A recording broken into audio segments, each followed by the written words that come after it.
Welcome to Safari Classics TV. We are headed to the rainforest, more specifically the rainforest of Cameroon in Africa. And joining us in a second are going to be two of my favorite people in the world. Tim Fallon, owner of the FTW Ranch and the SAAM shooting school, with their lead instructor, Doug Dog Prichard. We're going to be in Cameroon, and I promise you it is going to be a safari you're going to enjoy.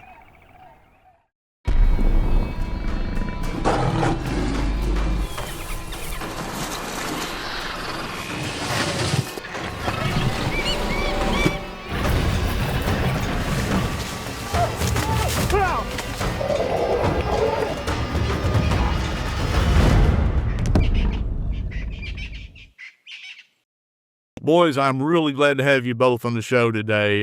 We are going to look back at one of the more challenging but certainly satisfying hunts that we filmed in the last few years. And, of course, that's your rainforest hunt that you guys did a few years ago in Cameroon. And, you know, there's no ecosystem in Africa like the rainforest. And, you know, I always ask people that have hunted there, they either love it or they hate it. So what's your thoughts?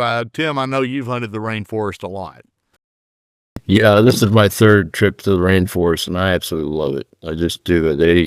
The pygmies are fun to hunt with. They have a great sense of humor. They love to goof off and have fun, and after all, that's kind of what this hunting thing is all about, is having fun and wonderful life experiences. Well, talk through what are some of the main challenges of hunting the rainforest? Bugs, snakes, wet, constantly wet. You can't walk 20 feet in that jungle without like a lot of the video I saw with Doug, his whole shirt was wet. Mine was too, of course. But it's just challenging. You're always sticky. It's a mental game. You just got to get past that. Well, Dog, you would agree, I think, after doing the forest, you got to be physically tough. You don't see a bunch of fat guys hunting the forest. You got to be physically tough, but the mental aspect of this hunt, like you just said, every day you're going to wake up and you're going to walk into, what normally we would refer to as misery. And you're thinking, I'm paying for this, but the prizes are out there. But Dog, what was your first impression of the rainforest? Probably one of the first things I noticed after, it's been a while since I've been in that triple canopy type jungles, but one of the first thing I noticed was how slippery the floor was, the jungle floor. So recommend, a good pair of type of boots or something. I slip and slide, fell on my butt several times, probably in the first day or so in there, until you kind of get your sea legs and you start getting your balance and being aware of the things that are slippery. But everything, Tim, I agree with 100%. Everything here is trying to stick you, poke you, or bite you, one or the other. Well, we probably ought to pay just a little bit of credit to this isn't, I said this is your first time hunting in the rainforest. This is your first time hunting critters in the rainforest. Your military background, you've spent some hard time in the forest. I was fortunate to work in the jungles of the Philippines and Thailand also, which to me, they were pretty much the same type of campies, and it's very, very similar. But of course, it was a long time ago since I did that. But those lessons come back from previous life experience, if you will. So it didn't take long to I was wondering about how were they navigating without a compass. But it didn't take long to figure out whether just watching the sun direction and working a linear line and making their way back to the vehicle. It's just experiencing it all over again. The pygmies are, break that down a little bit, Tim. You've spent a lot of time with them. They are a unique people. Yeah, they are. It's a lot like hunting with the Inuits way up north, towards the North Pole. But, there are peoples that live a hard life.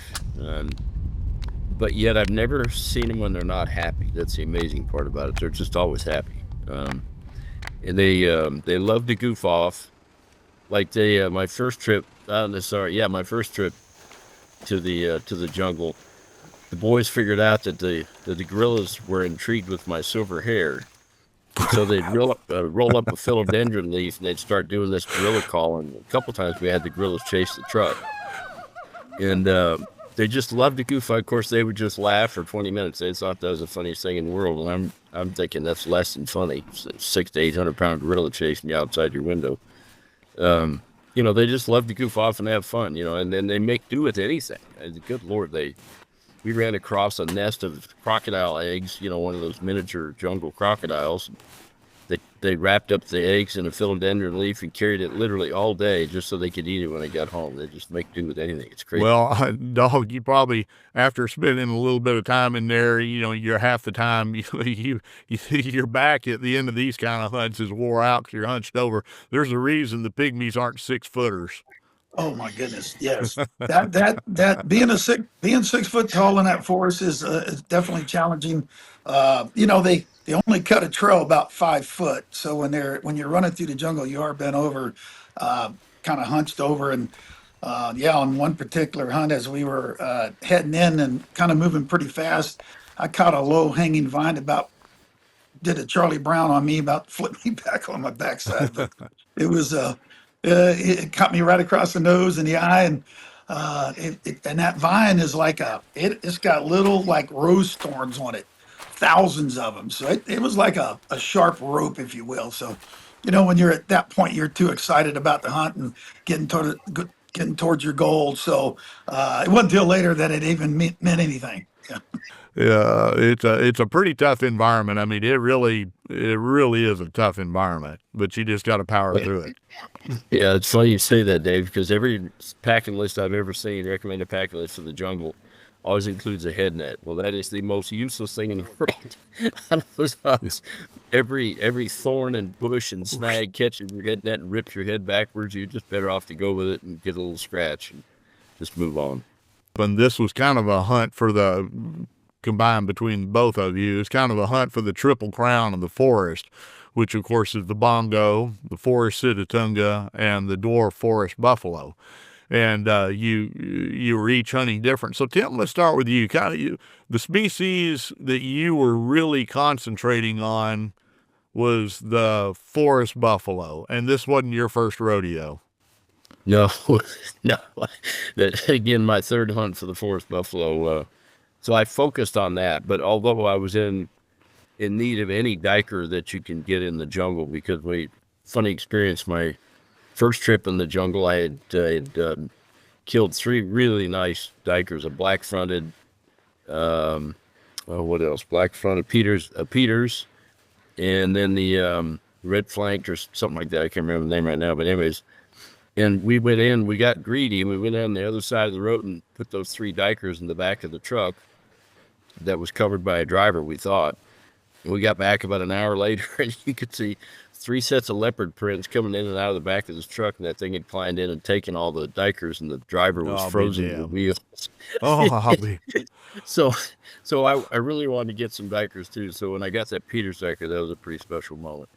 Well, and those, the duikers, those are just kind of incidental as they happen hunts. I know sometimes they call them in the forest, but it seemed like, you're always keeping your eye out for them.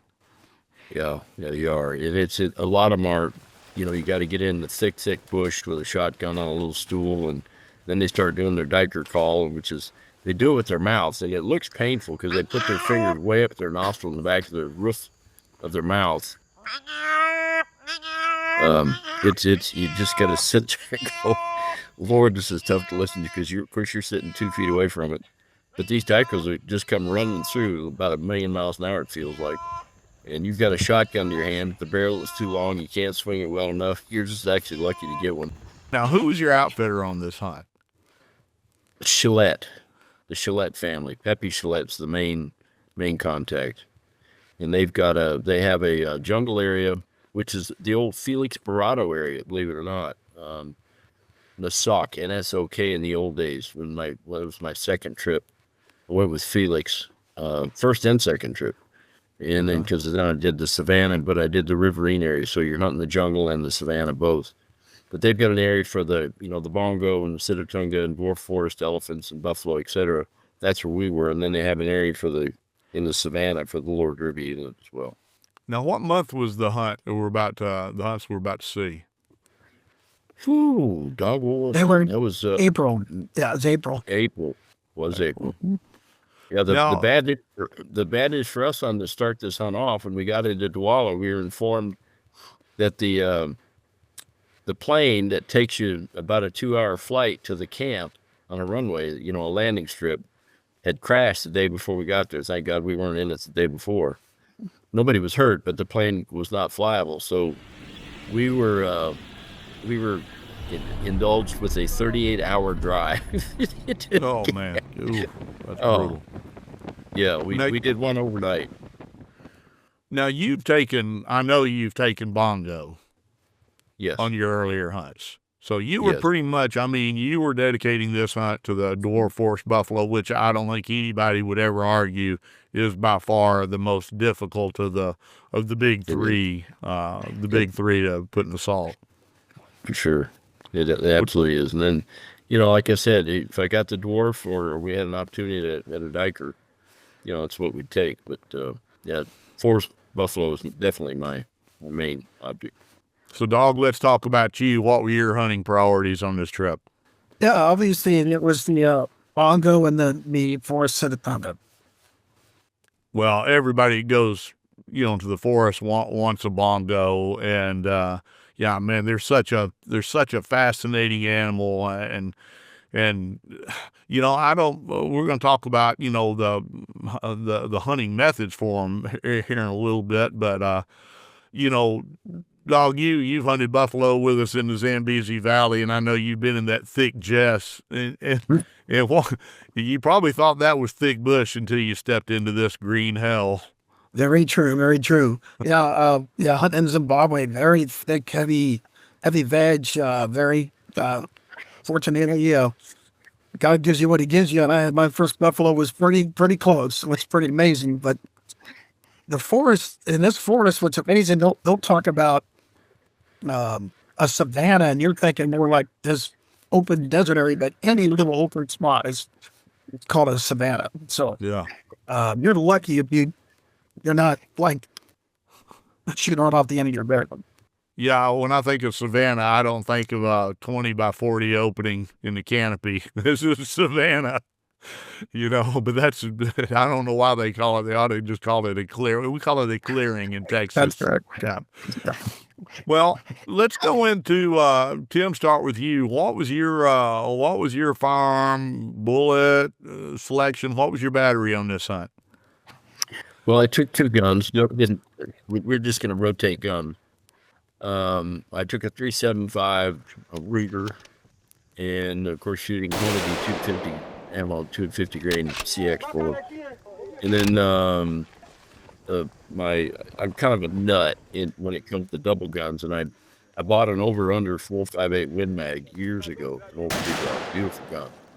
And I've taken it to Australia, and of course I took it my first trip to Cameroon, and then it's the second trip. And it has no business in the forest. It sure is fun to shoot. And I've got a 1:8 scope on it, and so the day I got my buffalo, I had the over and under, and the day I got my Peters Diker, I had my 375. So Doug and I would rotate back and forth, not every day, but pretty close to that, depending on the type hunting we're doing.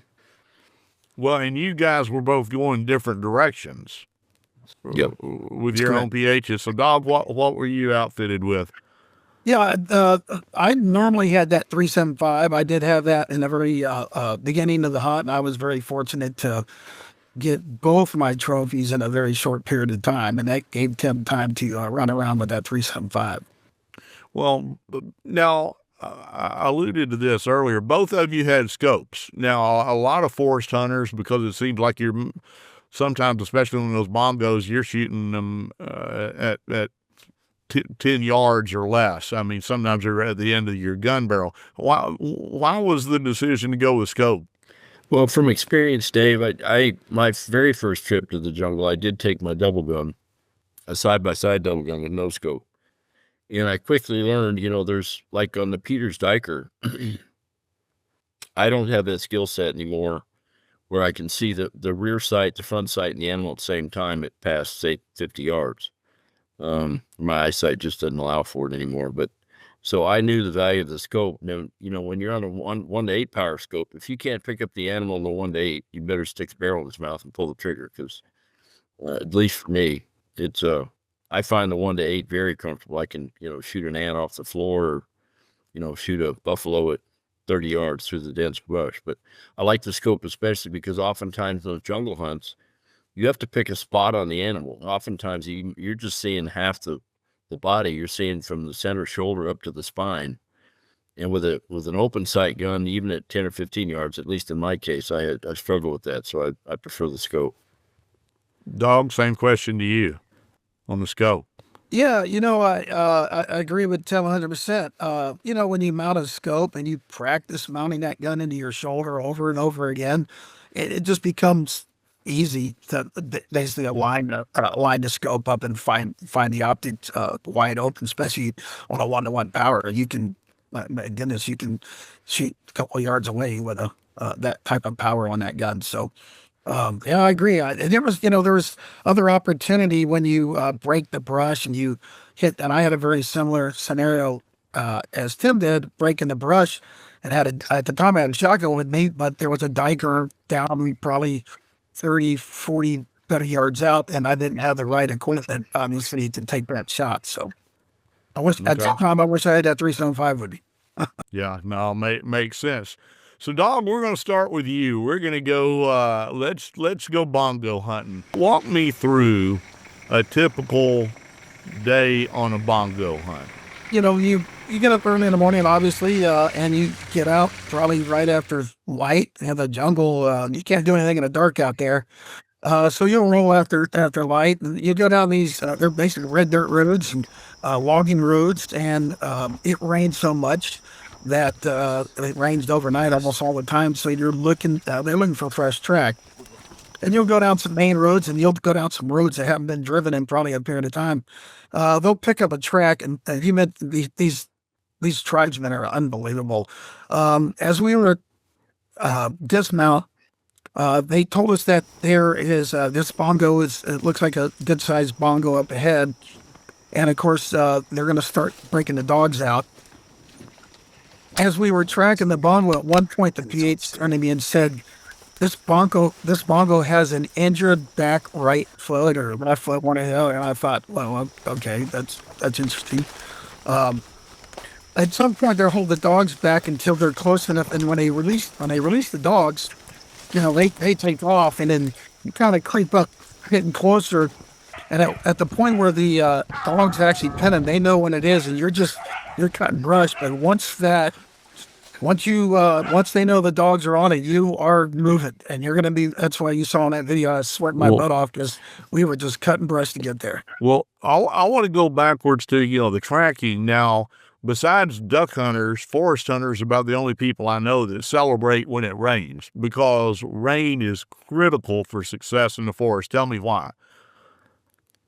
Yeah, again, I think the biggest takeaway is that they can sit there and go, well, it just rained at X hour, so this track is absolutely fresh. It's freshly cut within a very certain period of time frame. So these guys, again, are incredible. They can age a track, probably without the rain, but they certainly, because of those rain time frames, it flattens everything, and they go, oh, something just crossed right here. Did you get rain nearly every day of the hunt? I'm just curious. Every day. Every day. Like, tell me when you agree with that. You'll see the videos where the trees are always falling, covering the roads all the time, and they got to keep chainsaws and clear out the roads so you can get through them. Well, now, Dom, what day? And now, first of all, what was this, a 14-day hunt? 14 days. 14-day hunt. Dom, what day did you hit the track that eventually led you to your bull? Believe it or not, I think it was day 1 or 2. I can't remember now. That's right. You don't live a clean enough life to have that kind of luck. That doesn't make sense. No, so you got on it relatively fast. So anyhow, now go back to your story. You've hit the tracks. The guy, you get the tap on the roof. They bail out and look at it, and he even not only tells you it's a bull, because they're going at that point they're going by the size of the track only. They know the difference between a cow and a bull, and a young bull and a mature bull. Yes, sir. Yeah, you start just breaking brush, those little pocket tribesmen are just cutting that forest out of the way, and I can't remember how long we what distance we covered, but it certainly was physically demanding, for a 6-year-old man. And then, of course, you get in there and the dogs are there. You got to be very cautious, obviously, when you take your shot. I was very fortunate. There was a little bit of open area. I wasn't right on top of it. So I probably had a 15-yard shot, I'm assuming 15, 20 yards, something like that.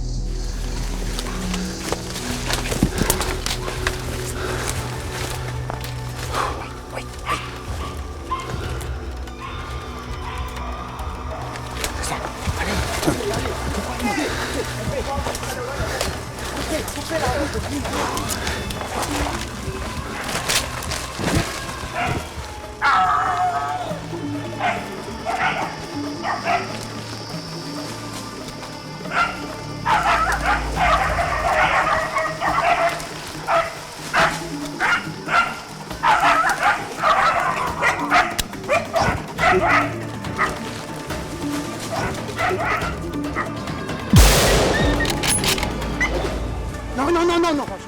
It's good. Dog people, really, I guess, you tell me, you've got to trust your pH when on the size of these things. And there's no getting in there and saying, well, I really want this horn configuration or that. It's got a big foot. When you catch it, you're going to shoot at it. There ain't no time for that. Yeah, you're just, as you know, many hunts y'all been on, and you're just, you get up, you get ready, you do your thing, and when they say take them, you better be ready and make sure that safety's off. That's probably the biggest thing that you'll learn out there is mounting that gun and get that safety off. That's a story in itself that when I first started hunting with Vincent, that he kept making me take the safety off before I was thinking I needed to, but he didn't know me either, so. Yeah. So I ended up there. Well, and you also got the complication. You've got a complication of dogs. You don't want to hit those dogs either. Absolutely. Yeah. You got to look for a clear shot. You mount the gun on the animal and then drop down and go to business and go for your kill zone. You don't have a lot of time to think about it. If he says shoot, it's time to pull a trigger. You don't have much time. Well, having never taken a bongo, I just can't imagine how incredibly exciting it is when you get to this point. It's hard to describe. It's dumbfounding. Where did that rate in hunting thrills for Doug Prichard? Oh my goodness gracious! I'll never forget it. I'll never forget it. Just the whole hunt, the whole experience is just a lifetime of joy. How about that? Now, a lot of people I've heard, but you tell me, Tim, what does a big bongo weigh in at? Oh, Dave, I think they're somewhere around 800 pounds. Yeah, they're bigger than most people think they are. Yeah, they're a big animal. 6 to But 800 for an animal like that to be able, in their normal daily movements, to just go through that forest, that's, they lay that head back and those big horns lay back on their back, and they can run off. You don't even hear them. They just glide through. Glide through. Yeah, they certainly know how to move in that jungle. So do the sitatungas. Of course, even the elephants. The dwarf forest elephant, they're unbelievably quiet. Next thing you look up and he's about 10 yards away, and that's the last place you want to be with one of those boys. So, dog, you got your bull down, you take video, we get our trophy shots and stuff, and now a really important part of the hunt for a lot of different reasons happens. And that is, the story that plays out throughout Africa every year, what happens to the game meat. Well, boy, we always say nothing is wasted, but I think the pygmies take that to a whole new level. That's that. Yes, sir. Yeah, there is nothing wasted at all. Unbelievable. Yeah, they divvy it up and they have a plan, whatever that plan is. And what's amazing is they didn't take anything that carry meat out, but literally they make everything out of the jungle right on the spot. They start cutting big old banana leaves and cutting vines, and you'll see from some of the videos where they were carrying it out, they made head straps and right there. They make everything on site. They made their own packs, and they got that meat out there. It's just incredible. Well, a couple of things happen because hunters are in there. There is going to be meat drops, after a successful hunt, and that is such a boon to the local community, as well as the, currency that comes in from people that are paying to experience hunting in that area and hunting, these very unique game species that are, costly to go into these areas, but that also is another windfall for that community. But protein, boy, it is, when you just see the people light up, and that doesn't matter if that's a bull elephant in Botswana or a bongo in Cameroon, you just see joy. It is such a special occasion, and they're singing and dancing. But again, that's that conservation through hunting that we talk about so much, and that's a perfect example. Just one of the big benefits of it. But it's nice to see those people celebrate. Now, did y'all get a chance to eat some of your own meat there? We did. Yep. Ate the sitatunga, the bongo. We even tried the buffalo, and I'm glad the pygmies liked it because it wasn't one of my favorite meats I've ever eaten. Pretty tough animal. But mine was quite old, so it wasn't a choice piece of meat, if you know what I mean. But well, since we're talking about buffalo, Tim, let's go right into your hunt.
Well, do the buffalo bay up as well as the bongo tend to, or do they break and run?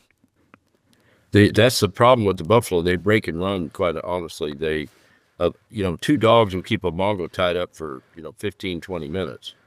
Whereas the buffalo tend to have enough and they're, all right, I'm out of here. And in fact, this buffalo, just before I shot, was starting to act like he was out of here in a few minutes. And, once they start running, all the dogs can do is just chase after him. And he may bay up again, he may not.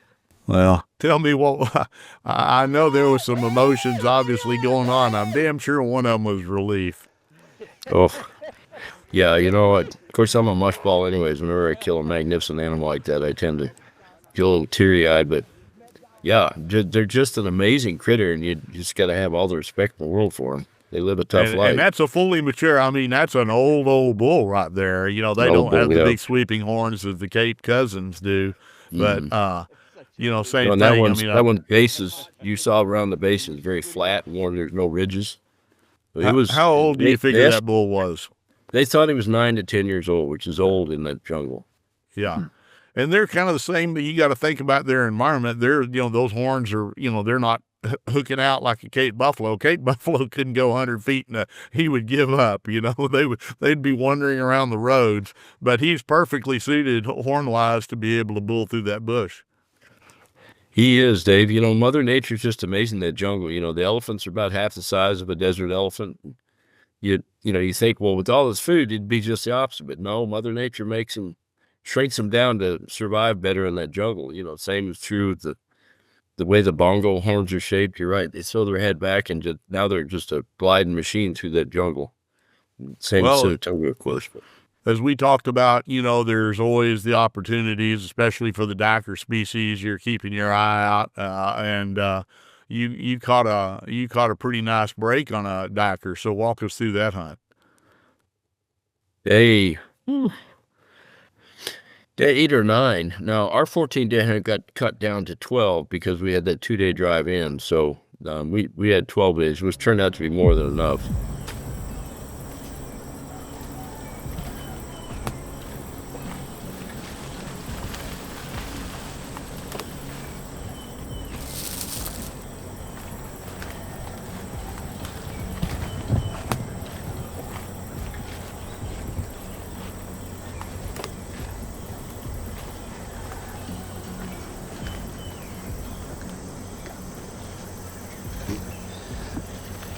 It's an infant duiker.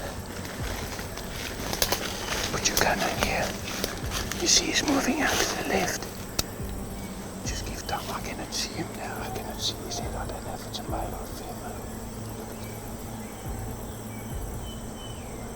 Look, it's coming back. Do you see it? Do you see it? Okay, it's crossing the road. It's crossing the road. Shoot it if you can. Got him. You see he's coming back. Yeah, you can take the shot. It's a male.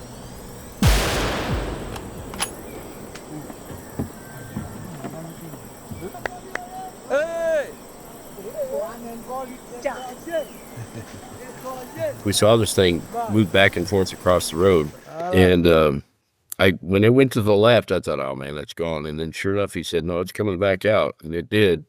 And it was moving. I wasn't real comfortable with the shot for a couple seconds. Then it just stopped long enough, and I actually shot it in the front here. So little far forward with it. You know, a 375 bullet doesn't take much to kill a 35-pound Peter's duiker. There he goes there.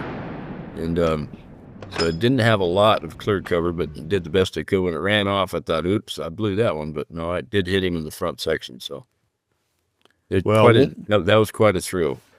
Well, I think on those duikers and things like that, well, really wherever you hunt them, but especially you when your guy says shoot, you better be ready to shoot. I mean, you're not going to see them long, are you? No, you're not. And you know, the two PHs we had were just awesome. Of course, you know, they live in this jungle for what, 2-3 months a year. It's a tough life for these guys, but they're just, you either love it or you hate it, as you said at the beginning of the show, Dave. And these guys are absolutely addicted to it. So, well, your hunt is rolling along pretty well now. You got 2 of the 3, down, and dog, your secondary species, although a lot of people may consider him the most difficult, perhaps, in the forest, is the forest sitatunga.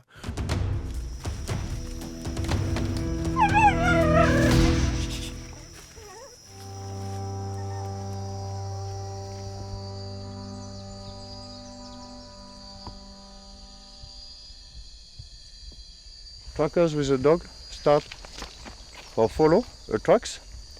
It's possible a sitatunga stay in the lake, but this lake we are blind. We are going with a William in the blind, and we stay for here dogs. They catch a sitatunga. They think they got the tracks. They're going to follow them up, run the dogs. We'll see. It's hunting.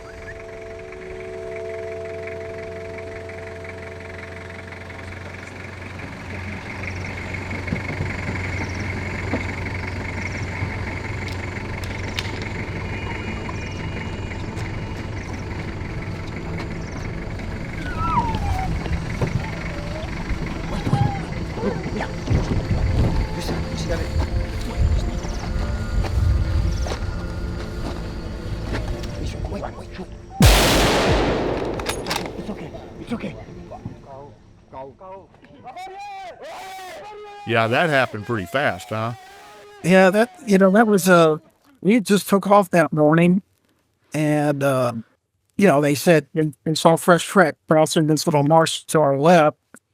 They said grab your gun, and a lot of times you think, well, maybe there's going to be something and not. It's always a surprise. It's hunting. He was moving along this little swamp area. There's a lot of heavy grass, and I knew from experience to stay right on the PH's shoulder, just I could look right over his shoulder, because I had to see whatever clearing he was going to see. Yeah. And he was moving in position, and I saw a tiny gap, probably not wide, open up, and I thought, okay, this is it. And of course, he's firmly in that slot. When I popped the gun in my shoulder, I did not see the bundle. It was so camouflaged. What I did see was the tip of his eye reader. Yeah. And I saw the little white tips, and I went, "Oh my gosh, there it is!" And I dropped down to the center chest range. That's this history. Well, he's a beautiful bull. You know, sitatungas, they call them the swamp fairies, you know, because they're never far from water. In fact, even you were pointing to his feet a minute ago. They got those elongated hooves, and like in papyrus swamps, you know, they can actually really walk up on top of the papyrus where, you know, something like a bush buck or an impala they'd sink right through. But those hooves help spread their weight out, and it's just incredible to see those things, how they can navigate swamp. You know, the amazing, I just wanted to comment a minute ago watching Doug's video. You know, part of the issue of the jungle is muzzle discipline. And you just have to pay attention where that muzzle is at all times. And Doug did an absolutely wonderful job keeping that barrel straight up in the air. Especially when you're throwing yourself around and running through the jungle, it's tough. That's why I'm like Doug when they keep telling you to take the safety off. Yeah, it goes against your nature and training, doesn't it? Yeah, it does. Yeah, it really does. Yeah, I was right out there. I shot there and said it. Vincent turned to me and says, "You don't have to worry about it. So Stephen Morris." Yeah, that had to be a pretty exciting moment. I mean, and you guys you sailed through this safari with your main objectives. You got through it pretty darn quick. It can sure get, well, Tim, you know more than anybody. It doesn't always work out that way. No. In the forest. That's right. A lot of times it's not that obviously it's taken to the animal instead of us, but just the experience alone was absolutely incredible. Seeing gorillas and silverback, unbelievable. Well, let's talk about the gorillas a little bit. I mean, you both had some luck. Obviously, your first couple of trips, Tim, you'd had some obvious run-ins with them, run from them, so I guess you would call it. But you both got to see gorillas. I mean, how damn cool is peering through? And I noticed, I can't remember whose hunt it was, but you got up and you watched some, and one had a baby, and it's up on its back, and they're out there feeding. They never knew you were there. You just got to watch them in their natural habitat. That has got to be beyond cool. It is. It's humbling. Absolutely humbling, because you're dealing with a 600 to 800 pound beast that commands the jungle. I think everything respects the gorillas, but it's a lot of people spend a lot of money going on a photo safari to go see a gorilla, and we got to see them as part of our hunt. A lot of them, actually. I think I ended up seeing 9 or 10 on that trip. Yep. Yeah. Dog, you also got into them. We did more than once. We actually intentionally went to go find them, but there was twice that I know that we broke brush, and once it was just a PH, so it scared the crap out of him. And then one day we broke brush and hit a linear logging road, and probably 10 yards to 50 yards to our right, there's with the silverback just on the road staring at us, and boy, that didn't make me pucker up. And, we swung his way in case he got back, but he decided to make a noise and run off in the brush. But boy, it'd keep you awake. Yeah, I've never seen a gorilla in a while, and I think that's a hell of a nice bonus, and it is a really impactful place. That really is. My PH Hunky, I think it's pronounced Hunky. They're a great guy, big old Hulkman guy. You'd think I had problems getting through the bush. Good Lord. Anyways, I told him the day after we killed the Peters, I said, why don't we try for duikers again, with the shotgun and the calls? But I'd really like to find some pangolins. And we did. We found actually 2 or 3 batches of them. The scary part is, pygmies knew exactly where they were at. They knew where to go find them, which tells me it's not so good. While we were there, Doug, remind me that didn't they catch a small container full of pangolin scales? The game department had caught him and arrested this guy they'd been tracking for 2 or 3 years. Mm-hmm. They finally caught him poaching pangolins, but you end up in China. There's some mystic aphrodisiac or some crazy stuff. But what a magnificent little critter. And the jungle's full of. So, but if you took that hunting out of that area, I don't want to make any rash statements, but I'm telling you that game there wouldn't be Bongo killed on day 2, considered it was on day 1 like Doug did. Guys, you had a great safari. You worked hard, and there's no way we can get out of here without talking about the SAAM hunter training at the FTW Ranch down in Barksdale, Texas. I always tell people, well, why should I go to a shooting school? And I say, well, why does Tiger Woods and Scotty Scheffler, the 2 greatest golfers of our generation, why do they have golf coaches? Why do they have swing coaches? Why, they're pretty good. Why do they need to brush up on their game? So, just talk me through a little bit of the history of the SAAM Safari and Precision School, and for anybody that doesn't know, tell them what they need to know, Tim. Well, it's an ethics-based hunter train. And yes, we do have steel plates out there at 700 yards, 1,000 yards, whatever. You can't wound steel plate, but it's not okay on now. But the secret is for us, because we keep it ethical, and most importantly, we keep it fun and educational. We have found that people learn a lot more when we're having fun. This is not boot camp. People show up and we start them with basics. And then that's our first visit. And then by the time they get there, the 3rd, 4th, 5th, 6th, 8th time, whatever it is, we tune it up a little bit each time for them so that they're not going, oh, I've already been through this. But it's we keep it fun, and I think the best way to describe the course is, why would you spend $50,000 to $100,000 on a hunt and not be in the top of your game? Call it an insurance call, whatever you want to do, but you can come to a SAAM course once and be a heck of a lot better too, because we are coaching. That's what we do. We're watching you shoot, and we're watching you do things you can't see yourself doing. And all of a sudden, well, I didn't know I was flinching, and I didn't know I was bucking my shoulder, and I didn't know I was quicker flicker, or whatever you might be doing. Usually all the above. And we walk them through it and teach them new ways to do things, and everything's A-way at SAAM. So, we show lots of ways to do things that think would work best for them. But, I equate it to, you don't know what you don't know. And so a lot of people, even though they might be a Weatherby award winner, we've had a bunch of them through the course, the first comment is, damn it, I wish I'd learned that about 30 years ago. I'd have had a lot less mid shots.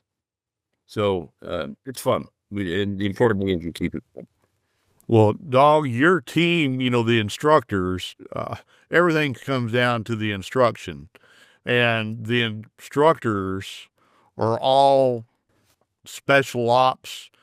Most of them not only have served on sniper teams, but they are sniper team instructors. They're the guys training the snipers. And after your service is over, you've landed. Your team is full of those guys. And I tell people, it's kind of like Top Gun. They said, you guys are the best of the best. We're going to make you better. And that's really, Dog, that's the way I feel. And God, how many times have I been down there? And I learn something new every time. And how many times, like you just said, Tim, I'll be down, Dog will be behind me and I'll do something. And he'd say, well, I think you did this or that. And I'd say, no, I don't think I did. And he said, well, let's take a look, because he's got his camera on right over my shoulders. Ooh, I'll be damned. I did kind of jerk that trigger, didn't I? I thought you did. And you've got a sign outside the gate, Dog, and I think it's the perfect place for it. When you roll on the property, it says, leave your ego here. Because you're not there competing against other shooters. You are there working on yourself and your techniques. And how satisfying is it to have a job where everybody leaves happy and they say, Dog, I had no idea what I could accomplish. What I accomplished while I was down here this week, I had no idea either myself or my equipment together could do that. You said something earlier about change the the golf analogy, which I like a lot. You think about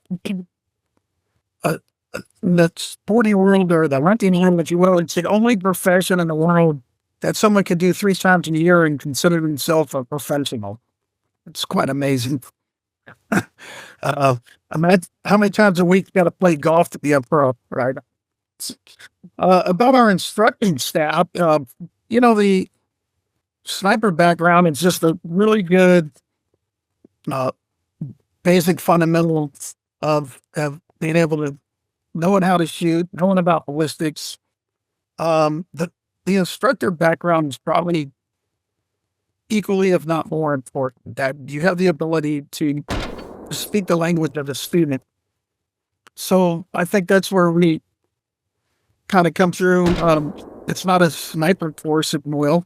And to be honest with you, all our instructors are also hunters, which is also more important, if you will. At the end of the day, this is hunter training. Yes, sir. And learning how to shoot Yes, sir. correctly is, part and parcel to being a better hunter. It absolutely is. The gear and equipment is different than you'll see in the tactical world, if you will. So I think people go through this process. I think some people show up, they're a little, what are you going to teach me? I don't need this training, but my spouse needs it. And normally the spouse will shoot him in a couple of days. And then, as you heard, neither you go the right game because you can't learn if you got one. Well, there is, and you see some egos come down there that get humbled because look, there's Weatherby Award winners, Conklin Award winners, some of the most prominent hunters in the world are consistent students of the SAAM hunter training. Guys, y'all are not only great business partners, you're great friends, you're two of the more passionate hunters it's my pleasure to know. And, look, getting to hang out with you guys, not only from a professional, but from a personal level, the friendship we've all three built over the years, it means more to me than because you are two of my favorite human beings on this spinning planet, I promise you. If I could I feel the same way, bro. put comment, the team behind you is incredible too, buddy. Well, they are, and my two partners in here today, Christy's over there.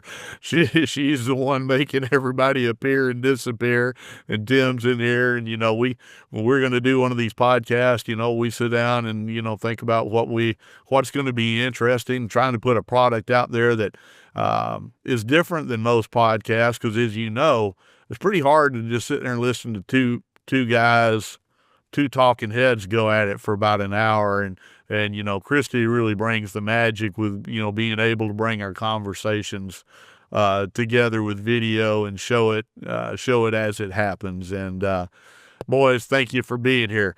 And I'll say this to anybody that enjoys this kind of program. I mean, we're really working hard at it, and we're building a really loyal audience.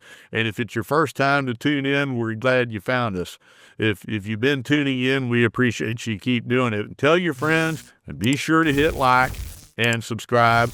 Until then, we will see you next week on Safari Classics TV.